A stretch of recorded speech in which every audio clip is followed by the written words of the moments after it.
Anthropic fez de novo. O recém-lançado Agent Skills revoluciona a engenharia de contexto, permitindo construir agentes poderosos que sejam mais baratos, mais rápidos e mais precisos. O Agent Skills permite você construir instruções com dezenas de milhões de tokens para o seu agente, sem estourar a janela de contexto, de forma bastante robusta, muito mais robusta que o tradicional RAG. E se você ainda insiste em utilizar o RAG, você vai ver que o Agent Skills é a pá de cal que faltava para o tradicional RAG.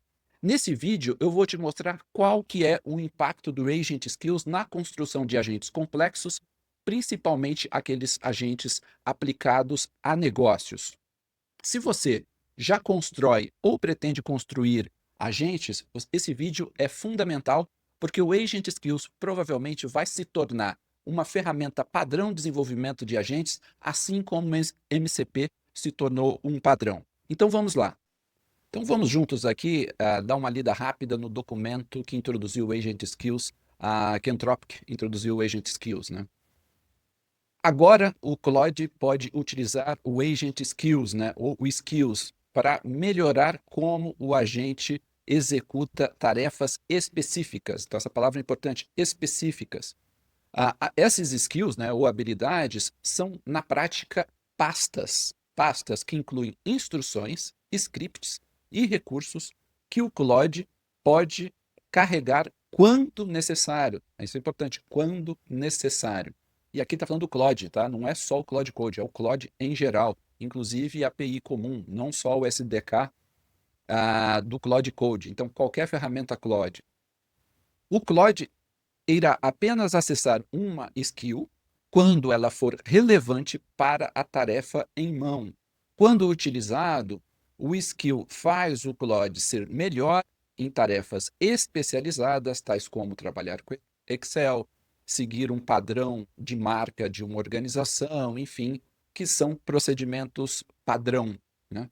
E aqui tem um vídeo super curtinho que vale a pena dar uma olhada. Então, onde eles introduzem o Agent Skills. Então você vê que basicamente é um arquivo zip, um arquivo markdown, e você já tem aqui o Agent Skills, você habilita ele dentro de capabilities, e aí você pode utilizar dentro do Claude em qualquer lugar.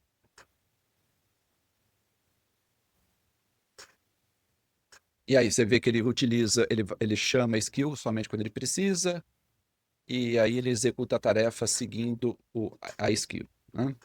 Enfim, aqui é só uma visão geral de como que ela funciona. E você vê que saiu o PowerPoint aqui, que seguiu o padrão da skill, que é o padrão de utilização da ferramenta pela empresa, né?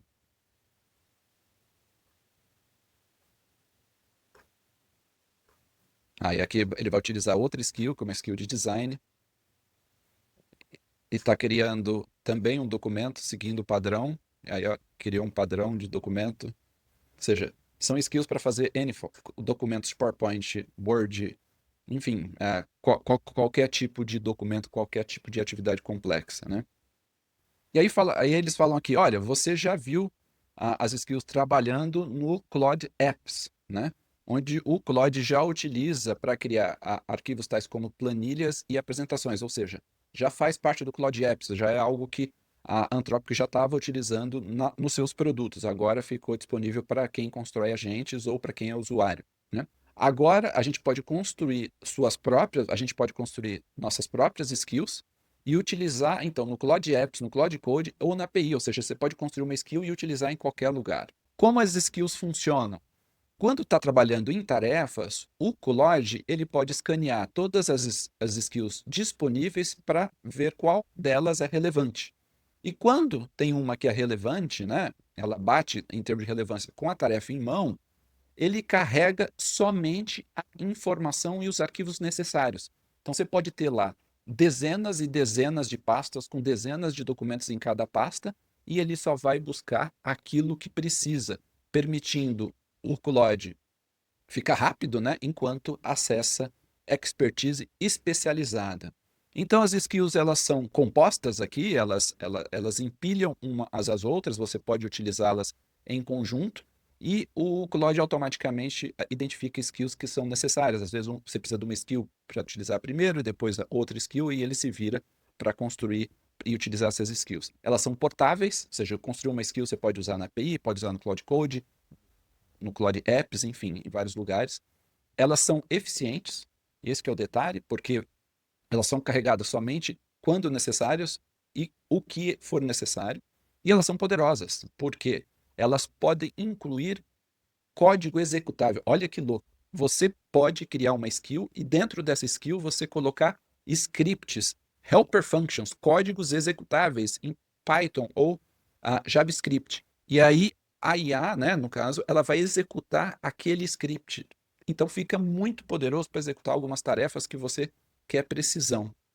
Então, pensa nas skills como um onboard, um material de onboard para um novo funcionário, né? No caso, o agente, que tem um monte de expertise necessária, fazendo então o Claude um especialista no assunto que te interessa, né?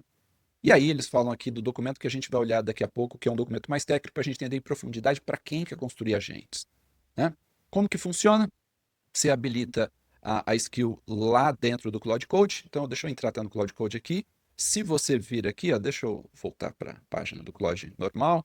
Então, se você vir aqui no Cloud, você está aqui na página normal do Cloud. Então, deixa eu só ver aqui. Se você vir aqui em usuários, você vai em Settings. Dentro de Settings tem Capabilities. E dentro de Capabilities agora tem esse cara aqui, ó, Skills. E já tem essas skills padrão. Todas essas daqui que eu habilitei todas. Inclusive tem a skill de construir skill, que é o Skill Creator. Você pode usar a skill de construir skill, porque te ajuda a construir uma skill nova para você. Você tem o MCP Builder, você tem o Slack GIF Creator. Enfim, e aqui você pode habilitar as skills que você precisa e pode carregar uma skill que você cria. Tá? Eu vou gravar um vídeo separado de como você cria uma skill e como você utiliza uma skill. Se você tem interesse nesse vídeo, coloca aqui nos comentários, que a depender do interesse, eu vou criar um vídeo específico para a habilidade de construir e utilizar skills. Tá? Nesse vídeo aqui eu vou focar muito mais nos aspectos de onde a skills vai mudar a engenharia de contexto. Então, você viu aqui que é super fácil habilitar e aí você já pode utilizar. Então vamos voltar aqui para as instruções. Uma vez habilitado, então, o Claude automaticamente ele invoca as skills relevantes uma vez disponíveis ali. E pode, seja pela API, seja por Claude App, enfim, onde você estiver, né? Vamos tocar esse vídeo aqui para você ver também. Olha que legal. Se você fala assim, por favor, crie uma imagem utilizando o Image Editor Skill. E a hora que ele faz isso, ele já chama a skill e ele vai editar uma imagem aqui, inclusive construindo a imagem com um padrão que você definiu. Você vê que é um negócio super poderoso, tá rodando, chamou a skill, ele rodou um arquivo Python que está dentro da skill, né, para fazer cropping, enfim, para fazer todo o ajuste, rodar a imagem e gerou a imagem bonitinha para você, seguindo um padrão que você precisa. Ou seja, você pode fazer, por exemplo, uma skill que faz exatamente o que você precisa para, por exemplo, para edição de imagem. Você coloca as instruções e, inclusive, gera scripts de código dentro da skill. Muito, muito legal. Bom, Agent Skills, que muitas vezes são referidos apenas como skill, podem também ser utilizados via Messages API, ou seja, se utiliza a API da Anthropic, dá para utilizar skills. Infelizmente, a minha plataforma não está pronta para utilizar a API da Anthropic, porque eu uso os modelos da Anthropic via OpenRouter. Eu vou até implementar a integração com essa API só para utilizar skills e criar alguns exemplos e alguns vídeos, né? Se você tem interesse em algum vídeo específico, por favor, deixa nos comentários que eu posso criar um vídeo específico utilizando skills com a API da Claude. Bom, vamos aqui para os aspectos técnicos para você entender o que afeta na construção de agentes, como skills muda a forma como a gente constrói agentes. Então vamos lá. Então, equipando agentes para o mundo real com o Agent Skills, né? Então fala que o Claude é poderoso, mas trabalhos reais da vida real requerem procedimentos padrão e contexto organizacional. Por isso, quando eu falo, estou falando de agentes para negócios, quando você precisa de contexto específico do domínio do negócio, né? E o Agent Skills é a nova forma de construir agentes especializados utilizando arquivos e pastas. Esse é um conceito importante, arquivos e pastas. À medida que os modelos eles melhoram, agora a gente pode construir modelos de agentes de propósito geral que interagem com o ambiente computacional, né? com o ambiente onde ele está inserido. Como o Cloud Code faz, por exemplo, ele pode executar tarefas complexas em diferentes domínios, executando código e também manuseando arquivos. Mas à medida que esses agentes eles ficam mais poderosos, eles também precisam ter domínio específico, que é o conhecimento de negócio. Isso que é importante. Os agentes estão ficando cada vez mais poderosos. Então, nós, consultores de agentes, temos que nos preocupar muito menos com os aspectos técnicos do agente e muito mais com os aspectos da regra de negócio, com a construção do domínio da expertise. E saber construir esse domínio da expertise, que é, né, a engenharia de contexto, é a parte crítica, né?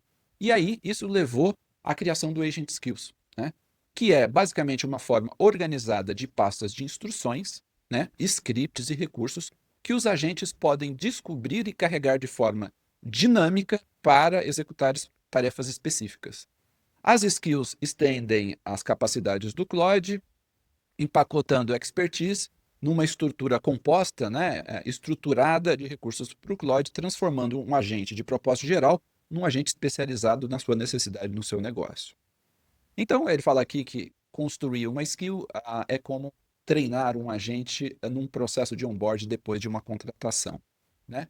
Em vez de construir um monte de agente fragmentado, especializado, você constrói um agente só e uma estrutura de instruções fragmentada, estruturada. Isso é importante, que a gente já falou aqui num vídeo que não construa multiagentes.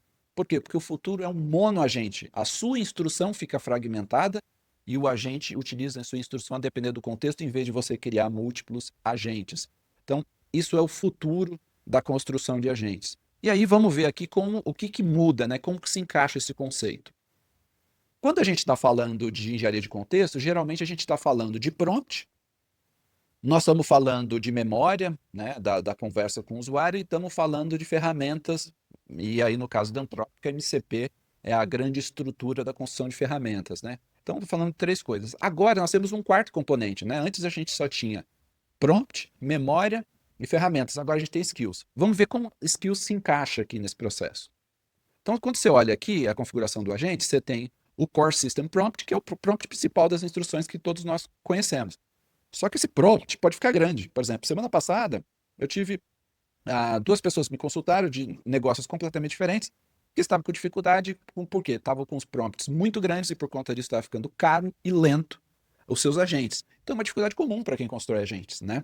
Eles ficam caros e lentos e às vezes imprecisos por conta de prompts muito grandes. Mas o System Prompt é parte crítica. Tem o MCP, que seria a parte de ferramentas, né? Então, a construção, as ferramentas ou as tools é uma forma de você buscar informação de forma dinâmica. Então, você pode executar ferramentas específicas, como inserir um registro num sistema de CRM, mas também você pode buscar informação.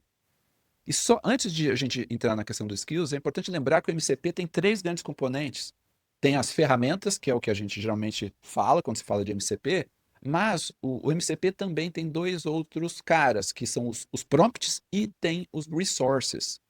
O MCP foi construído para ter essa parte de resources, que é a capacidade de buscar documentos e informações. Então, quando você utiliza um MCP, por exemplo, do GitHub ou do Slack, aquele MCP tem acesso à documentação, aquela documentação tem instruções. Então, o MCP também é uma ferramenta de busca em documentos. Só que por que então agora a Anthropic criou skills que, em vez de utilizar o MCP, usar o resource do MCP, utilizou skills? Porque é muito mais simples.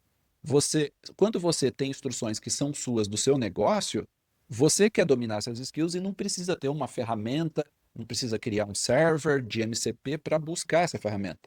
Então, isso fica desnecessário, a menos que esse recurso, esse documento, esteja numa entidade externa.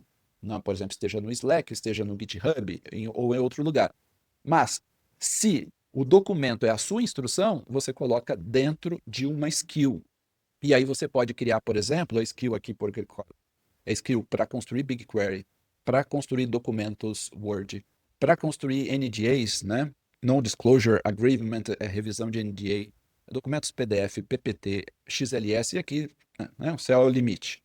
E aí o que acontece? Você tem uma nova camada. Entre o prompt e o MCP, você tem as skills. Skills eu diria o seguinte, todas aquelas tarefas, instruções bem precisas que você tem dentro do seu prompt, você pode tirar do prompt, colocar numa skill.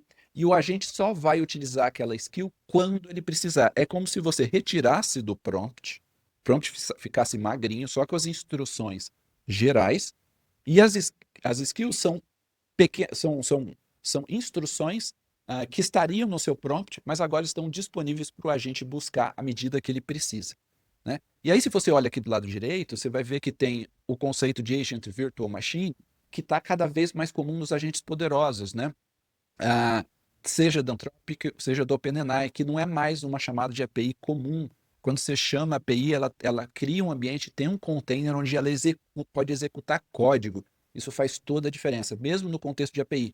A gente já está acostumado a isso quando você está trabalhando numa IDE, tipo no Cursor, no VS Code, usando agentes lá dentro. Mas, agora, mesmo as APIs, elas criam um ambiente, um container, onde código pode ser executado quando você chama. Isso está ficando comum agora, até na API comum da Anthropic, isso tem, né? Antes a OpenAI fazia, mas nas APIs mais especializadas, tipo responses. Aí o que acontece? Olha que interessante, aqui você pode ter várias skills. Por exemplo, as skills de BigQuery, você tem um arquivo Markdown, que é skill.md, que é a raiz da sua skill, que tem a instrução geral da sua skill. Mas você pode ter subarquivos, que são arquivos que a sua skill principal chama esse subarquivo que tem uma instrução específica. Por exemplo, aqui, datasources.md, que são um pedaço das instruções. Outra tem regras.md, ou seja, seu arquivo principal pode referenciar outros arquivos. Você pode ter uma estrutura hierárquica de arquivos e pastas. Então, se você olha aqui para documentos, você tem na raiz aqui, ó, skill.md, mas você tem esta pasta aqui, do XML, e tem a especificação e também a edição, dois arquivos MD aqui dentro. E as outras têm um formato parecido. A diferença, por exemplo, aqui no PDF, olha que legal, você tem skill na raiz, você tem mais instruções de como trabalhar com formulário, mais instruções de referência, e tem um arquivo Python. É uma helper function, uma função de ajuda em Python, que o seu agente pode executar. Está na instrução de quando e como ele executar. Por quê? Porque como ele tem um ambiente, que é o Agent Virtual Machine, ele pode executar esse código. Ou seja, a sua skill pode ter um código executando. Isso é muito legal, né? Porque, deixa eu só entrar aqui, ó. Deixa eu entrar aqui na web. Deixa eu só entrar aqui, ó. Apple Paper, quando a Apple lançou aquele paper que falava que a IA tinha a ilusão de pensamento, etc, e tal. Vamos ver aqui, vamos ver se tem o paper aqui. E aí a Apple lançou esse paper e mostrou que a IA não tinha problema de raciocínio, etc, tinha vários problemas, e ela utiliza o exemplo da Torre de Hanoi, que não conseguia fazer a partir de uma certa complexidade, etc. Só que o mais legal é que realmente a IA não conseguia resolver esses problemas tão complexos quanto a Torre de Hanoi. Só que é o seguinte, se você pedisse para a IA da época, faça um código em Python ou um código em JavaScript que resolva a Torre de Hanoi, ela fazia o código impecável e a Torre de Hanoi tinha um problema resolvido. Ou seja, tem problemas que a IA não consegue resolver no token, no raciocínio, mas ela consegue programar um software, né? Construir um algoritmo que resolva aquele problema. E isso daqui ficou muito legal o caso da Apple, a Apple falou, ele tem um monte de problema e tal, mas ela conseguia resolver aquele mesmo problema que ela falou que existia, programando. Então a gente tem que entender que muitas vezes um script de código que a própria IA gera é a melhor maneira de deixar o seu agente mais preciso, né? Então, a gente já entendeu aqui mais ou menos a estrutura de pastas e subpastas e os arquivos. Eu aprendi a desenvolver software com vibe coding, então eu não tenho experiência como desenvolvedor até aprender a desenvolver com vibe coding, que eu já está em mais de 5.000 horas acumuladas de vibe coding. E uma das coisas que eu aprendi em vibe coding é que qualquer bom software é uma estrutura de pastas e subpastas e arquivos, né? Então você tem componentes, subcomponentes, funções de ajuda, helper functions, e você vai construindo isso de forma organizada. tem vários aspectos técnicos envolvidos, mas assim, essa estrutura lógica dos seus arquivos, do seu código, é que determina boa parte da qualidade da arquitetura do seu código. E quanto melhor essa estrutura, melhor a IA navega no seu código. E aqui não é muito diferente, só que aqui é aplicado para regra de negócio, não tanto para software. Ou seja, se você criar uma estrutura lógica das suas instruções em uma estrutura hierárquica de pastas, subpastas, documentos, funções de ajuda, que são os códigos para fazer atividades específicas, a IA vai navegar muito bem. É como ela tivesse o índice e ela navegasse e buscasse a instrução necessária, tá? E isso a gente já falou muitas vezes, que uma estrutura boa de discovery, de descoberta, de busca, é muito melhor do que qualquer outra ferramenta que você possa fazer de RAG, que a gente vai até voltar no assunto daqui a pouco. E aí ele fala assim, como é a anatomia de uma habilidade, né, de um skill? Para a gente ver uma skill na prática, vamos trabalhar num exemplo real. Tem uma skill poderosa que o Claude lançou recentemente, que é a habilidade de editar documentos, que é uma das habilidades incríveis do Claude, né?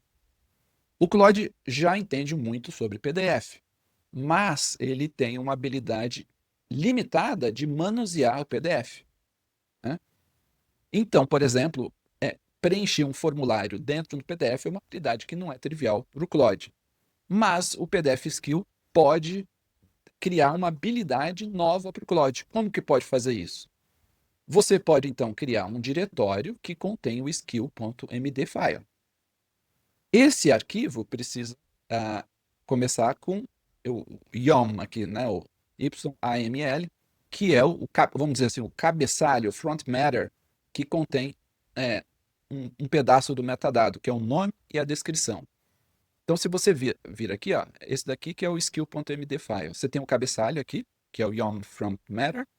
Então, nesse cabeçalho, basicamente, tem o nome, né, da skill e tem a descrição da skill. Mais nada. Isso aqui só tem o cabeçalho, só tem isso. E o corpo da skill aqui embaixo, que é um markdown. Simples assim, né? Então, ele tem o cabeçalho e tem o corpo da skill, tá? E aí, este metadado é o primeiro nível de descoberta progressiva. Isso é importante. Descoberta progressiva, que é o conceito importante que eu falo, inclusive, aplicados a ferramentas. Quem constrói agentes tem que pensar em engenharia de contexto em termos de descoberta progressiva. Você não pode dar todo o contexto para o agente. Você tem que dar o índice de navegação no contexto para ele e ele vai fazendo a descoberta progressiva. E é assim que funciona o Cloud Skills. Por isso que tem uma arquitetura muito simples e robusta. Ele permite a informação, apenas a informação suficiente para o Cloud Code saber quando utilizar uma skill. Por quê? Porque quando você chama o agente, ele só vai saber os cabeçalhos das skills disponíveis. Ele só vai ter essa informação aqui em cima. Ele vai ter o nome das skills e vai ter a descrição das skills. É isso que vai carregar para o agente. O corpo das instruções ele não vai ter. Então ele só vai saber as skills que estão disponíveis. Se o Claude ele pensa que a skill é relevante para a tarefa em mão, aí sim ele vai ler o corpo da skill. Tá? Então essa é a primeira coisa. A skill são documentos, então é completamente diferente, por exemplo, no RAG tradicional, que você é quem cuida desse negócio.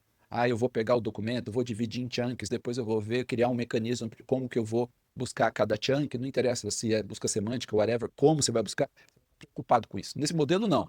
Nesse modelo, você divide a estrutura em skills, cada skill tem o seu arquivo, e o Claude sabe o índice dessas skills, ou seja, sabe como buscar essas skills, porque ele só tem um nome e a descrição, ele busca a skill e só lê a skill, o corpo da skill quando precisa.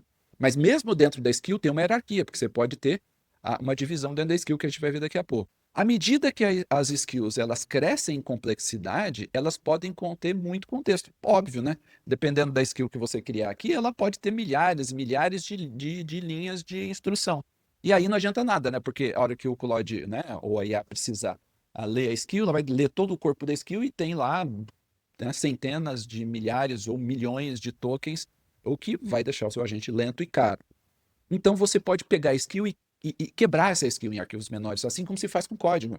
Então, o primeiro nível é o cabeçalho da skill. É isso que o agente sabe do momento zero. Se ele precisar da skill, ele lê o corpo da skill, nível 2. Aí, no terceiro nível, ele pode ler os outros arquivos dentro da skill.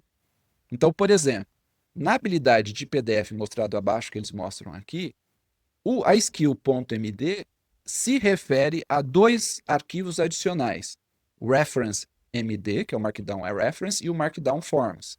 E o autor da skill escolhe, vamos dizer assim, aqui, colocar na cesta, né, da skill, aqui dentro da estrutura da skill, do componente da skill, relacionado ao core. Então, por exemplo, como que você faz isso? Você coloca aqui, ó, na instrução da skill principal, você referencia, tá vendo? Onde está? Você criou um arquivo que está na raiz, ponto barra reference MD, que é este outro arquivo de subskill, vou chamar de subskill, né? Que é um subarquivo, não é a skill principal.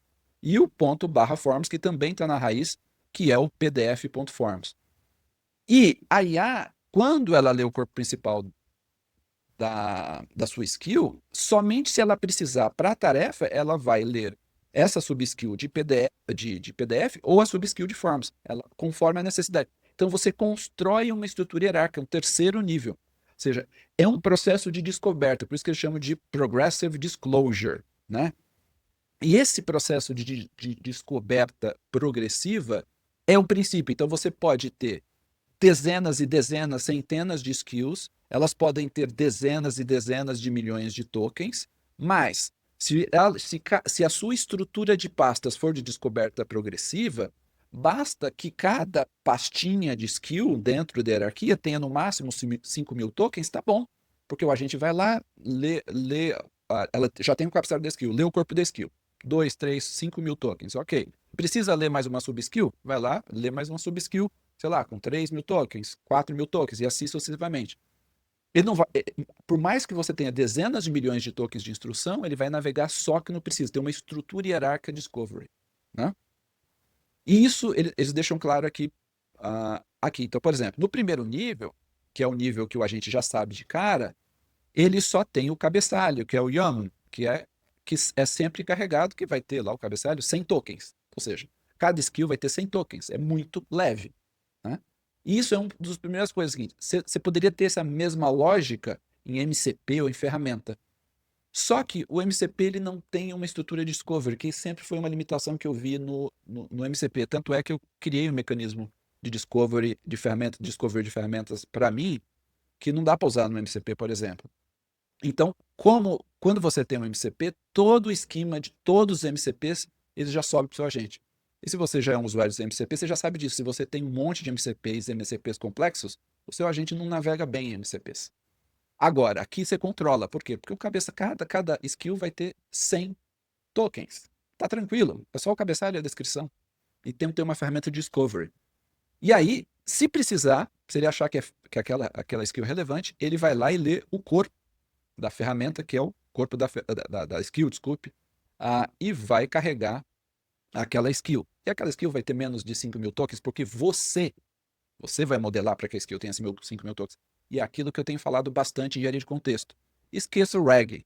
O RAG é um mecanismo para, dinamicamente, você criar uma forma de buscar informação relevante. Não faça isso, deixa na mão do agente. Agora, o que você pode fazer é criar uma estrutura hierárquica de documentos onde cada pedaço do documento tenha no máximo 5.000 tokens. Porque se você fizer isso, o agente ele vai buscar todo o documento em cada momento e nunca vai estourar a janela de contexto, né? Então, esta é a melhor engenharia, porque ela é robusta. Não tem a incerteza do RAG.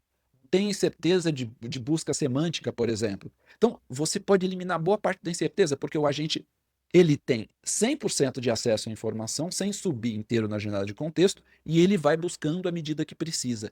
Esse é o segredo, né? Eu já mostrei como fazer isso com ferramentas, tem vídeos que eu mostro especificamente, que eu chamo de retrieval, né? Então, você vai lá e busca que é o Discovery Retrieval, você vai buscando de forma dinâmica somente a informação que precisa, e não é o RAG tradicional. Tem gente que vai falar, mas isso aqui é RAG, tem gente que acha que tudo é RAG, tá certo? E não faz sentido chamar isso daqui de RAG. O RAG existia, esse nome surgiu antes de existirem as ferramentas de LLM e tal. Então, esses conceitos aqui são novos, e não faz sentido a gente usar a nomenclatura antiga, a gente tem que ter novas nomenclaturas.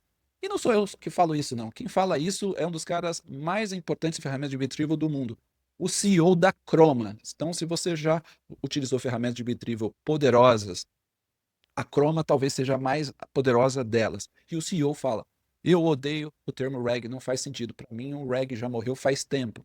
O que ele fala, o que existe são ferramentas de data retrieval. E o skill é mais uma das ferramentas de data retrieval, mais focado para data retrieval de instruções, de arquivos textos, né, de arquivos texto, no caso aqui Markdown, mas também executa arquivos que a gente viu aqui. E aí no terceiro nível, se você tiver sub-skills, ele vai buscando arquivos sub-skills e vai buscando de forma ilimitada, ou seja, não tem limite de token. No modelo de skills não existe limite de token, tá? Ó, não tem limite de token, não tem regra de split, não tem busca semântica, não tem nada disso. Zero, zero. Não existe esse negócio. O que existe é uma modelagem de contexto onde você constrói sua estrutura de skill, onde cada arquivo tem, no máximo, 5.000 tokens de instrução, que é uma regra boa, inclusive eu uso regra de boa 5.000 tokens, cada arquivo tem uma estrutura hierárquica e a IA, então, pode navegar dentro de milhões de tokens, porque para uma atividade específica ela vai usar lá 10, 20 mil tokens no máximo, entendeu? Ou um pouco mais, talvez. Ou seja, o seu agente vai funcionar bem. Né? Então, e além disso, o seu agente pode executar ferramentas, scripts de código, que é incrível, em Python ou JavaScript. Né? Agora, vamos lá entender como funciona esse troço na prática. Né? Esse é um nome marqueteiro de skills da Anthropic, mas como que ela funciona na prática, eles mostram aqui. Como funcionam as skills e a janela de contexto, já que nós estamos falando de engenharia de contexto. Então, o diagrama a seguir mostra como funciona quando uma skill é acionada numa mensagem do usuário. Então, imagine o seguinte. O agente é chamado, então tem o system prompt aqui do agente. O agente tem um monte de skill aqui, está vendo, disponível. O skill, ele só tem o cabeçalho da skill, que é o primeiro nível, então ele só tem o nome das skills e a descrição das skills, que está no cabeçalho. E aí o usuário pede, por favor, preencha esse PDF baseado no que você sabe, tal, tal, tal. Então, ele pede para o usuário preencher o formulário que está no arquivo PDF. Ele pediu isso daqui, isso aqui é a mensagem do usuário. Quando o usuário faz isso, o Claude, ele vai, então, responder, beleza, eu vou fazer isso. E aí o Claude percebe que ele precisa utilizar uma das skills que está aqui em cima, né, que eles têm acesso, que foi carregado para ele, é aqui a skill de PDF. Aí o Claude executa uma ferramenta. E aqui, gente, só para deixar claro, que não tem reg coisa nenhuma, é mecânico. Ela vai lá, executa uma ferramenta para buscar a skill. E aqui ela busca o corpo da skill, como você está vendo aqui, que é o arquivo MD, é o arquivo Markdown da skill. Ele busca todo o arquivo Markdown da skill e busca o skill inteiro. É importante que esse arquivo tenha no máximo 5.000 tokens para não estourar a engenharia de contexto. A hora que ele busca esse skill, ele vai lá mecanicamente, busca todo o arquivo, faz o retrieval inteiro. Não tem split aqui, não tem nada, porque você que garantiu que é 5.000 tokens. Se você colocar 50 milhões de tokens aqui, vai dar pau e não vai funcionar nem no Gemini, tá certo? Então, você que é um engenheiro de contexto, daí que não é feito out of box, tá certo? Não tem uma lógica para fazer isso, que é uma coisa que eu tenho insistido bastante para vocês. Tem muita gente que quer que simplesmente plugar numa base de conhecimento e quer que a gente saia funcionando. Não existe isso, realmente nunca vai existir dessa forma. Construir o seu contexto de instruções de forma organizada e hierárquica para a Dynamic Disclosure, que é a descoberta dinâmica aqui, né? É fundamental. E aí ele busca o documento, a hora que ele busca, a ferramenta devolve, né, que é o conteúdo da skill, do arquivo Markdown da skill. Em posse do documento da Markdown da skill, ele então ele decide, ele busca mais uma skill, né? Porque a hora que ele lê o corpo principal da skill, ele percebe que ele precisa de uma sub-skill, que é o forms.md. Aí ele busca o forms.md para executar a tarefa. Aí vem o conteúdo forms.md e aí ele executa a tarefa. Você vê, teve 3 níveis. Na chamada, ele tem só o cabeçalho. A hora que ele precisa, ele busca uma skill específica, o corpo da skill. E se ele precisa de uma sub-skill, ele busca só o arquivo da sub-skill. Então, neste modelo, você poderia ter aqui dezenas, centenas de skills. Você poderia ter, sei lá, dezenas de skills, tranquilo, tá aqui disponível para ele. E cada skill, tendo no seu corpo principal 5.000 tokens, mas ela pode ter dentro do seu corpo principal, por exemplo, dezenas de sub-skills, que pode ter dezenas de sub-skills e assim sucessivamente. Tá? Então, se você montar dessa forma, o Claude vai fazer. Então, você viu como que ele funciona de forma muito dinâmica, né? Outra coisa importante é a execução de código, né? As skills também incluem código para o Claude executar ferramentas. Isso é uma parte muito legal, né? Então, como a gente viu no caso da Apple, né? A Apple falou, os LLMs são uma porcaria, etc. Tá vendo aqui, ó, não consegue resolver o problema da torre de Hanoi a partir de certa complexidade. Mas se pedia, por exemplo, o Claude 3.7 fazer um programa para resolver o problema da torre de Hanoi, ela resolvia a torre de Hanoi para qualquer nível de complexidade. Ou seja, tem situação que a IA ela consegue resolver muito melhor se ela tiver um programa. E mais, ela pode desenvolver um programa, um software, para ser reutilizado por ela mesma. Então, o que acontece? Você pode construir uma skill com um programa reutilizado, um software para manuseio de dados ou para executar algumas funções. E tem muitas operações que o código vai fazer muito melhor que a LLM, né? E a LLM pode desenvolver o código para você. Por exemplo, né? Então, ordenar uma lista de dados, vai fazer muito melhor via um algoritmo. E tem questões de eficiência, de custo, assim, que pode entrar em jogo. No nosso exemplo, a habilidade PDF inclui um código de script que lê um PDF e extrai todos os campos de formulário. Olha, uma skill que, para a IA fazer isso sozinha, de forma precisa, é muito mais difícil. Mas, se você tiver um script, ela roda o script e já pega todos os campos de formulário. E aí ele pode rodar esse script sem carregar, né? Aqui, ó, pode rodar sem carregar o script, ela não precisa nem ler o script e nem precisa carregar nem o PDF. Olha que louco. Ela pode rodar o script sem carregar o PDF, sem ler o script, ela só roda o script, pega o resultado do script e continua o trabalho. Por quê? Porque, olha que louco. Você viu, ela tinha um cabeçalho no começo. Aí ela chamou o corpo da sua skill, né? Que aqui em cima, só para relembrar aqui, ó, chamou o corpo da sua skill PDF. Aí, uma vez que chamou a skill PDF, ela chamou a subskill forms. Aí, dentro da subskill form, tem um pedaço da subskill que fala, ó, execute este script Python aqui, ó, Python, né, dentro da raiz, extract fields.py. Ela vai pegar e executar isso daqui. Ela nem precisa ler o código, porque ela simplesmente vai executar. E ela não precisa ler o arquivo PDF. Olha o nível de eficiência de token e performance e precisão. Então vai ficar muito melhor mesmo, né? E aí eles dão várias dicas como desenvolver skills, né? Começa com o processo de avaliação, pega um gap específico do seu agente, que ele está com dificuldade, construa uma skill para executar de forma bastante precisa e pega essa skill, constrói instruções bem precisas e talvez construa scripts para executar via código. Se prepare e estruture para a escala, né? Que ele fala que tem muitas vezes que se você estruturar as skills para uma utilização em escala, vai ficar muito melhor, né? Principalmente quando você utilizar código executável. E pensa sob a perspectiva do Claude. Então, ele veja como o Claude utiliza as skills, como ele pensa as skills, e à medida que você vai vendo ele trabalhando, e você vai interagindo com o Claude, você vai construir skills melhores. Então, o que eu vejo é o seguinte, se você olhar aqui em cima, aqui, ó, deixa eu ver aqui, a skill é um novo elemento da engenharia de contexto. Antes a gente só tinha prompt, memória e MCP. Agora a gente tem um novo cara, que são as skills, que não são exatamente uma ferramenta, mas parece como se fosse uma ferramenta, só que uma ferramenta para instruções, para arquivos Markdown e arquivos de scripts de funções de ajuda, helper functions. E ele é muito bom quando você não precisa acessar APIs externas, e aí você ou APIs, ou ferramentas, ou documentos externos, assim o MCP com certeza seria a sua única opção.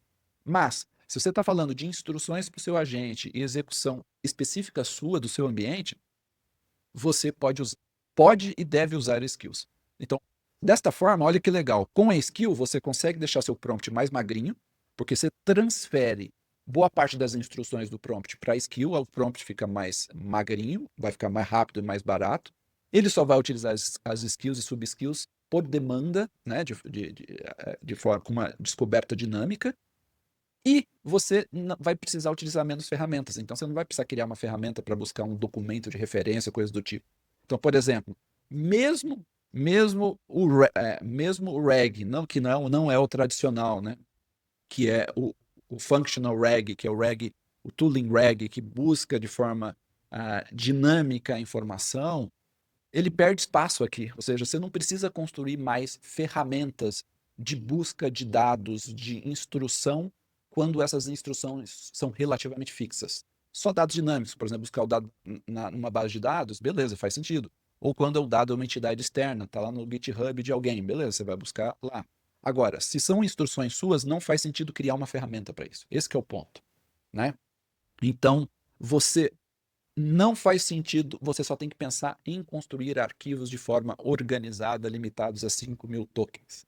Cara, é muito simples e muito poderoso, e ele sabe navegar muito bem arquivo, como quem utiliza o Cloud Code já sabe disso, né? Então, isso realmente muda a engenharia de contexto. E aqui eles falam que o futuro dos skills, como as skills vão mudar, muda a forma como você pensa Model Context Protocol, que é o MCP, faz sentido. Agora você muda como você constrói prompt e como você constrói MCP. Então dá para tirar muita coisa do MCP e dá para tirar muita coisa do prompt. Bom, esse vídeo já está longo o suficiente, então aqui eu apresentei a estrutura conceitual por trás dos skills e como ela muda a engenharia de contexto. Se você quer uma visão prática de como as skills podem ser utilizadas, deixa aqui no comentário que eu vou construir alguns exemplos, e se você tiver alguma sugestão de quais exemplos que você gostaria de utilizar skill, coloque nos comentários, por favor. Bom, espero que você tenha gostado do vídeo. Se você gostou, deixe o seu like, se inscreva no canal e até o próximo vídeo.